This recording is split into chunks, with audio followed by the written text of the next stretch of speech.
gaji pedet lemon.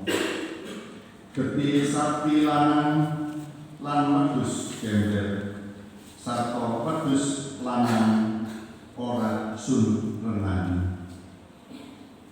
Menawa sira padha sowan marang ing ngarsaning sun, sapa kang nutukake sira mangkon?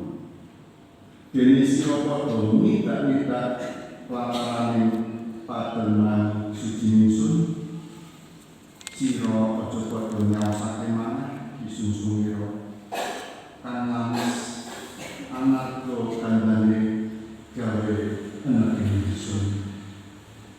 Menawa sira padha mahadya tanggal sapisan lan sabat utawa ngarani kumpulan-kumpulan, ingsun ora tahan mirsani awit pahargyanira iku kebak piyo. Pahargyanira sasi anyar lan kumpulan-kumpulanira kang ajeg iku ingsun sengit mirsani. Kabeh iku dadi momongan tumrap ingsun. Ingsun usaya anggon ingsun kerembat.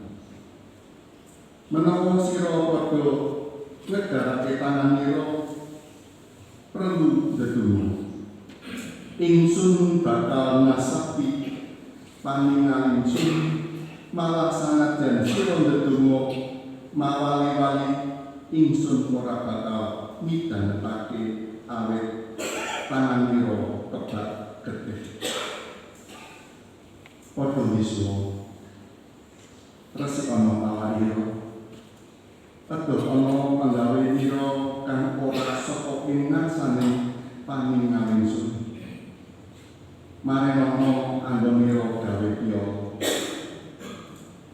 padha sinau gawe becik, mudya marang kadinan, ngendelano wong kang ambeksia, bilano hake para pusaka, ngembano prakarane para rondo. Ayo kita padha prakaran mangkono pangandikaning Sang Hyang. Sanadyan dosanira abang kaya duga, bakal dadi putih kaya salju.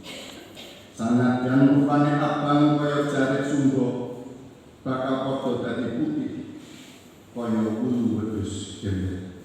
Makaten pangandikaning Gusti.